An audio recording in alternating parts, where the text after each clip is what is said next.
Hi friends, ಎಲ್ರಿಗೂ ನಮಸ್ತೆ. Vedic ಅಸ್ಟ್ರಾಲಜರ್ಗೆ ಸ್ವಾಗತ. ನಿಮಗೆ ಎಲ್ಲರೂ ಹೇಗಿದ್ದೀರಾ? ನಾನು ಚೆನ್ನಾಗಿದ್ದೀನಿ. ಐ ಹೋಪ್ ನೀವೆಲ್ಲರೂ ಚೆನ್ನಾಗಿದ್ದೀರಾ ಅಂತ ಅಂದ್ಕೊಂಡಿದ್ದೀನಿ.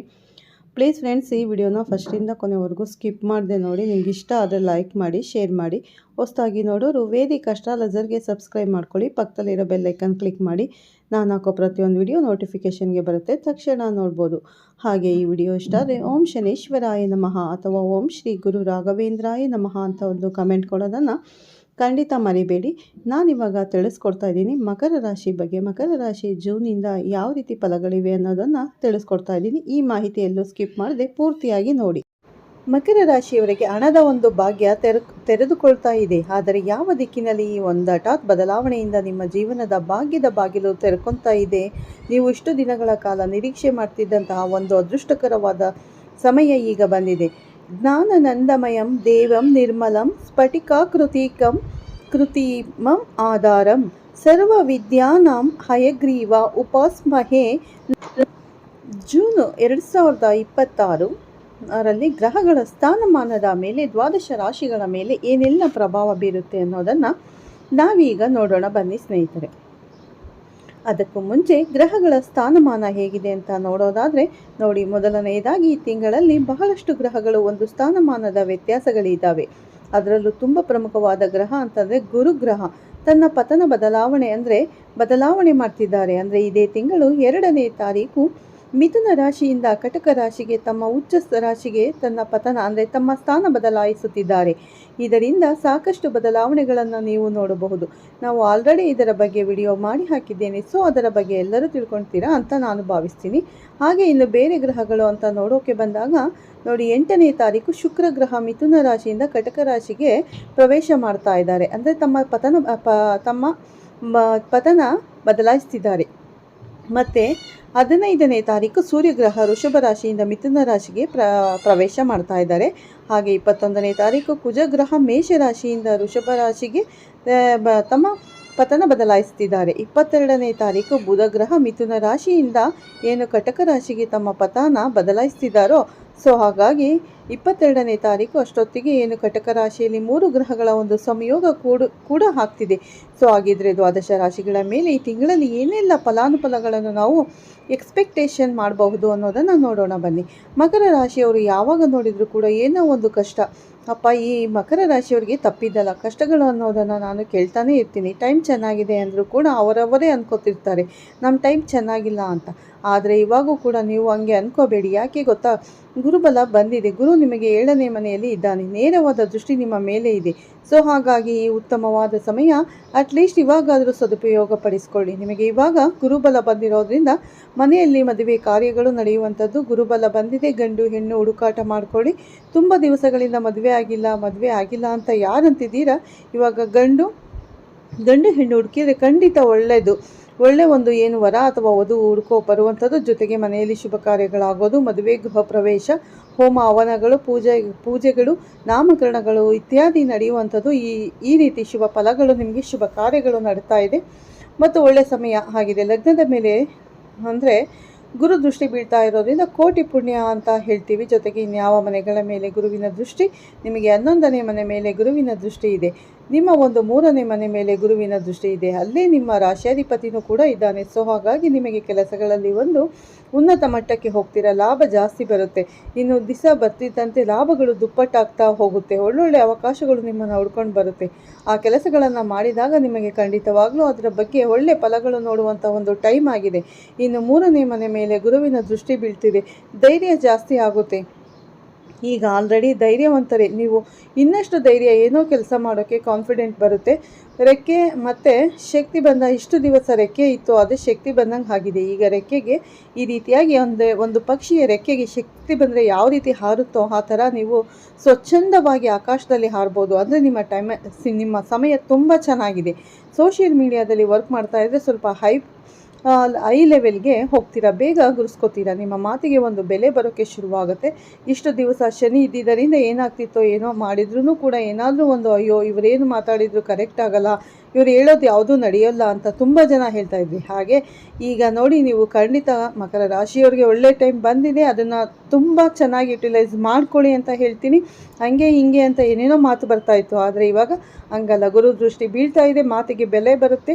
ನೀವು ಏನು ಮಾತಾಡಿದ್ರು ಆ ಮಾತುಗಳಿಗೆ ಗೌರವ ಸಿಗುವಂಥ ಒಂದು ಟೈಮ್ ಬಂದಿದೆ. ಇನ್ನು 2ರಲ್ಲಿ ರಾಹುವಿನ ಸಂಚಾರ, ಅದೇನಾಗುತ್ತೆ ಅಂತ ಸ್ವಲ್ಪ ನೋಡಿ. ಗುರು ನಿಮಗೆ ಒಳ್ಳೆ ದೃಷ್ಟಿ ಬೀಳ್ತಾ ಇರೋದ್ರಿಂದ ಸಾಫ್ಟ್ ಆಲ್ರೆಡಿ ನೀವು ಆಟೋಮೆಟಿಕ್ಕಾಗಿ ಸಾಫ್ಟ್ನೆಸ್ ಬಂದುಬಿಡುತ್ತೆ ನಿಮಗೆ. ಆದರೂ ಕೂಡ ಮಾತಿನ ಕಡೆ ಸ್ವಲ್ಪ ಗಮನ ಕೊಡಿ. ರಾಹು 2ನೇ ಮನೆಯಲ್ಲಿ ಇದ್ದಾನೆ, ಏನೇನೋ ಮಾತಾಡಿಸ್ಬಿಡ್ತಾನೆ, ಬಾಯಿಗೆ ಏನೇನೋ ಕೆಟ್ಟ ಮಾತುಗಳೇ ಬಂದುಬಿಡುತ್ತೆ. ಕೋಪ ಬಂದಾಗ ಸ್ವಲ್ಪ ಕಂಟ್ರೋಲ್ ಮಾಡ್ಕೊಳ್ಳಿ ಮಕರ ರಾಶಿಯವರು ಅಂತ ಹೇಳೋಕ್ಕೆ ಇಷ್ಟಪಡ್ತೀನಿ. ಯಾಕಂದರೆ ಸಂಬಂಧಗಳನ್ನು ಹಾಳು ಮಾಡ್ಕೋಬೇಡಿ ಸ್ನೇಹಿತರೆ. ಅಕ್ಕಪಕ್ಕದವರ ಜೊತೆ ಆಗಿರ್ಬೋದು, ತಮ್ಮ ಸಂಗಾತಿ ಜೊತೆ ಆಗಿರ್ಬೋದು, ಫ್ಯಾಮಿಲಿಯಲ್ಲಿ ಯಾರ ಜೊತೆ ಮಾತಾಡಬೇಕಾದ್ರೂ ಕೋಪ ಬಂದಾಗ ಸ್ವಲ್ಪ ಕಂಟ್ರೋಲ್ ಮಾಡ್ಕೊಳ್ಳಿ. ಇಲ್ಲ ಅಂದರೆ ನೀವು ತುಂಬ ಕಷ್ಟಪಡಬೇಕಾಗುತ್ತೆ. ಒಳ್ಳೆ ಗೌರವ ಸ್ಥಾನದಲ್ಲಿ ಇದ್ದೀರಾ, ಗೌರವ ಸಿಗುತ್ತೆ, ಬೆಲೆ ಸಿಗುತ್ತೆ ಅಂದಾಗ ಅದನ್ನು ಉಳಿಸ್ಕೊಳ್ಳೋದು ತುಂಬ ಅಷ್ಟೇ ಮುಖ್ಯ ಆಗಿರುತ್ತೆ. ಸೊ ಯಾವುದಾನ ಒಳ್ಳೆ ಸ್ಥಾನದಲ್ಲಿ ಒಳ್ಳೆ ಜಾಗದಲ್ಲಿ ಹೋಗ್ಬಿಟ್ಟು ಹೆಂಗಂದ್ರೆ ಹಂಗೆ ಬಾಯಿಗೆ ಬಂದಂಗೆ ಮಾತಾಡಿಬಿಟ್ರೆ ಏನಾಗುತ್ತೆ, ಕೊಡಬೇಕಾದ ಮರ್ಯಾದೆ ಕೂಡ ಯಾರು ಕೊಡೋದಿಲ್ಲ ಸ್ನೇಹಿತರೆ. ಹಾಗಾಗಿ ಮಾತಿನ ಕಡೆ ಸ್ವಲ್ಪ ಗಮನ ಕೊಡಿ, ಹಿಡಿತಾ ಇರಲಿ ಅಂತ ಕೇಳ್ಕೊತೀನಿ. ಕೊಟ್ಬಿಟ್ರೆ ಯಾವುದೇ ಸಮಸ್ಯೆ ಇರೋದಿಲ್ಲ. ಅಂದರೆ ಕುಟುಂಬದಲ್ಲಿ ನಿಮಗೆ ಕೆಟ್ಟ ಹೆಸರುಗಳು ಬಂದುಬಿಡುತ್ತೆ. ಈ ವಿಚಾರದಲ್ಲಿ ಸ್ವಲ್ಪ ಕೇರ್ಫುಲ್ ಆಗಿರಿ. ಇನ್ನು ನಿಮಗೆ ಕುಜನ ಸಂಚಾರ ಅಂತ ನೋಡೋಕೆ ಬಂದಾಗ 4ನೇ ಮನೆಯಲ್ಲಿ ಕುಜ ಇದ್ದಾನೆ, ಭೂಮಿಯಿಂದ ಲಾಭಗಳು ಬರುತ್ತೆ. ಏನಾದರೂ ಇವಾಗ ನೀವು ಭೂಮಿಗಳು ತಗೋಬೇಕು ಅಥವಾ ನೀವೇನಾದರೂ ರಿಯಲ್ ಎಸ್ಟೇಟ್ ಬಿಸ್ನೆಸ್ ಮಾಡ್ತಾ ಇದ್ದರೆ ಭೂಮಿ ತಗೊಳ್ಳೋದು ಮಾಡೋದು ಎಲ್ಲದಕ್ಕೂ ಒಳ್ಳೆಯ ಸಮಯ ಆಗಿರುತ್ತೆ. ಸೊ ಇದನ್ನು ಸದುಪಯೋಗ ಪಡಿಸ್ಕೊಳ್ಳಿ. ಇನ್ನು ಸೂರ್ಯನ ಸಂಚಾರ ಅಂತ ಬಂದಾಗ 5ನೇ ಮನೆಯಲ್ಲಿ ಸೂರ್ಯನ ಸಂಚಾರ ಇದೆ. ಮತ್ತು ಗೌರ್ಮೆಂಟ್ ಕಡೆಯಿಂದ ಏನಾದರೂ ಕೆಲಸಗಳು ಆಗಬೇಕು ಅಂತಂದರೆ ಅದೃಷ್ಟಕರ ರೀತಿಯಲ್ಲಿ ಕೆಲಸಗಳಾಗುತ್ತೆ. ಇವಾಗ ಏನಾದರೂ ನೀವು ಕೆಲಸಕ್ಕೆ ಇವಾಗ ಹೊಸದಾಗಿ ಗೌರ್ಮೆಂಟ್ ಕೆಲಸ ಸಿಗ್ತಾ ಇಲ್ಲ, ಅಪ್ಲೈ ಮಾಡಿದ್ದೀನಿ ಅಂತಂದರೆ ನಿಮ್ಮ ಜಾತಕದಲ್ಲಿ ಏನಾದರೂ ಯೋಗಗಳಿತ್ತು ಅಂದರೆ ಖಂಡಿತ ಉತ್ತಮವಾದ ಸಮಯ. ಇವಾಗ ಪ್ರಯತ್ನ ಪಡಿ, ಖಂಡಿತ ಆಗುತ್ತೆ. ಗೌರ್ಮೆಂಟಿಂದ ಏನೇ ಕೆಲಸಗಳಾಗಬೇಕು ಅಂದರೆ ತುಂಬ ಸರಾಗವಾಗಿ ಆಗುತ್ತೆ. ಹಾಗೆ ಪಿತ್ರಾರ್ಜಿತ ಆಸ್ತಿಗಳೇನಾದರೂ ಬರೋದಿತ್ತು ಅಂದರೆ ಖಂಡಿತವಾಗ್ಲೂ ಬಂದು ನಿಮ್ಮ ಕೈ ಸೇರುತ್ತೆ ಅಥವಾ ಅದರ ಬಗ್ಗೆ ಮಾತುಕತೆಗಳಾದರೂ ಆಗುತ್ತೆ. ಸೊ ನೀವು ಪ್ರಯತ್ನ ಪಡಬೇಕಷ್ಟೇ. ಅಯ್ಯೋ ಮೇಡಮ್, ನೀವು ಹೇಳಿದ್ರಿ ಯಾವ ಪಿತ್ರಾರ್ಜಿತ ಜೊತೆ ಆಸ್ತಿ ಬಂದಿಲ್ಲ ಅಂತ ನೆಕ್ಸ್ಟ್ ಮಂತ್ ಕಮೆಂಟ್ ಮಾಡ್ತೀರಾ, ಆದರೆ ಪ್ರಯತ್ನ ನೀವೇನು ಪಟ್ಟಿದ್ದೀರಾ ಅನ್ನೋದನ್ನು ಕೂಡ ನೀವು ನೋಡ್ಕೋಬೇಕಾಗುತ್ತೆ. ಇನ್ನು ನಿಮಗೆ ಏನಾದರೂ 6ನೇ ಮನೆಯಲ್ಲಿ ಬುಧ ಮತ್ತು ಶುಕ್ರ ಒಂದು ಸಂಯೋಗ ಆಗ್ತಾ ಇದೆ.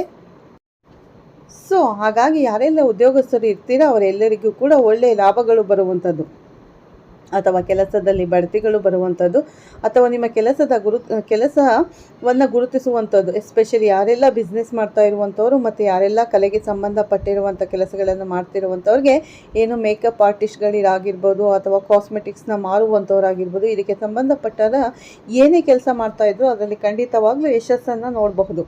ಆದರೆ ನಿಮ್ಮ 6ನೇ ಮನೆಯಿಂದ 7ನೇ ಮನೆಗೆ ಎಲ್ಲ ಗ್ರಹಗಳ ಒಂದು ಸಂಚಾರ, ಅದು ಬುಧ ಆಗಿರಬಹುದು, ಶುಕ್ರ ಆಗಿರ್ಬೋದು, ಸಂಚಾರ ಮಾಡಿದ ಮೇಲೂ ಕೂಡ ನೇರ ದೃಷ್ಟಿ ನಿಮ್ಮ ಲಗ್ನದ ಮೇಲೆ ಬೀಳೋದ್ರಿಂದ ಆವಾಗ ಸ್ವಲ್ಪ ಸಕ್ಸಸ್ಸನ್ನು ಜಾಸ್ತಿ ನೋಡ್ತೀರಾ. ಗಂಡ ಹೆಂಡತಿ ಆಲ್ರೆಡಿ ಗುರು ಇರೋದ್ರಿಂದ ಗಂಡ ಹೆಂಡತಿ ಮಧ್ಯದಲ್ಲಿ ಒಳ್ಳೆ ಗೌರವ, ಪ್ರೀತಿ, ವಿಶ್ವಾಸ ಎಲ್ಲ ಜಾಸ್ತಿ ಆಗುತ್ತೆ.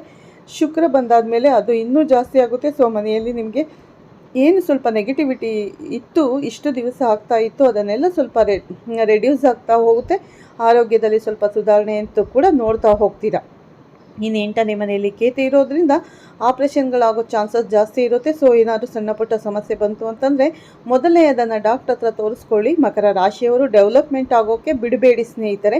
ನಿಮಗೆ ಮೂಳೆಗೆ ಸಂಬಂಧಪಟ್ಟಿರುವಂಥ ಸಮಸ್ಯೆಗಳು ಬರೋ ಚಾನ್ಸಸ್ ಕೂಡ ಇದೆ, ಮತ್ತು ಹೊಟ್ಟೆಗೆ ಸಂಬಂಧಪಟ್ಟ ಕೆಲವು ಸಮಸ್ಯೆಗಳು ಕೂಡ ಬರ್ಬೋದು. ಹಾಗಾಗಿ ಸ್ವಲ್ಪ ಕೇರ್ಫುಲ್ ಆಗಿರಿ ಈ ವಿಚಾರದಲ್ಲಿ. ಯಾಕಂದರೆ ಗ್ರಹಗಳ ಸ್ಥಾನಮಾನ, ಗ್ರಹಗಳ ಬದಲಾವಣೆಯಿಂದ ಕೂಡ ಈ ಎಲ್ಲ ವ್ಯತ್ಯಾಸಗಳನ್ನು ನೀವು ನೋಡಬೇಕಾಗಿ ಬರುತ್ತೆ. ಇನ್ನು ಕಾಂಪಿಟೇಟಿವ್ ಎಕ್ಸಾಮ್ ಬರೀತಾರೆ ಮಕ್ಕಳು ಅಂತಂದರೆ ಖಂಡಿತ ಅದರಲ್ಲಿ ಯಶಸ್ಸಾಗುತ್ತೆ.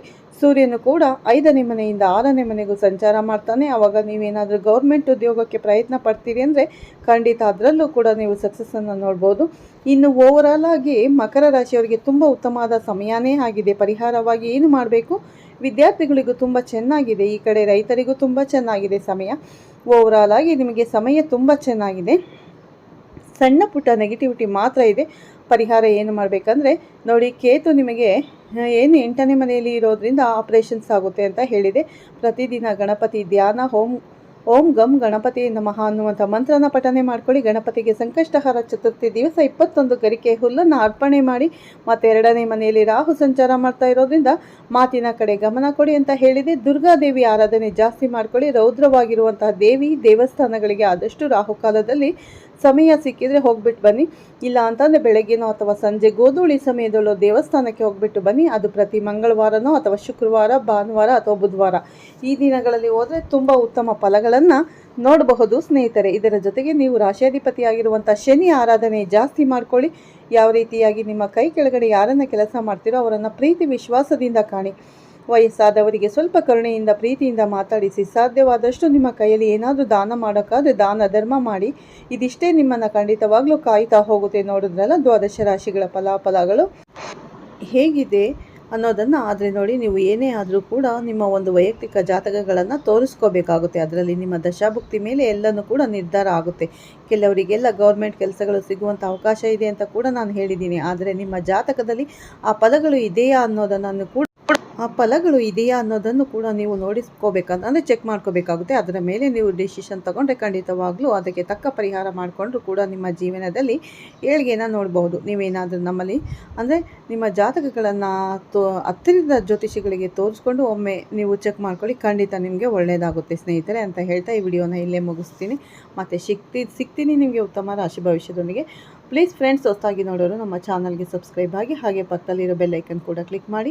ನಾವು ಹಾಕೋ ಪ್ರತಿಯೊಂದು ವಿಡಿಯೋ ನೋಟಿಫಿಕೇಷನ್ಗೆ ಬರುತ್ತೆ, ತಕ್ಷಣ ನೋಡ್ಬೋದು ಸ್ನೇಹಿತರೆ. ನಿಮ್ಮೆಲ್ಲರಿಗೂ ಈ ವಿಡಿಯೋ ಇಷ್ಟ ಆಗಿದೆ ಓಂ ಶನೀಶ್ವರಾಯ ನಮಃ ಅಂತ ಒಂದು ಕಮೆಂಟ್ ಕೊಡೋದನ್ನು ಖಂಡಿತ ಮರಿಬೇಡಿ.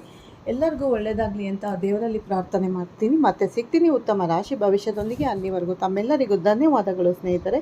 ಎಲ್ಲರಿಗೂ ಒಳ್ಳೆಯದಾಗಲಿ.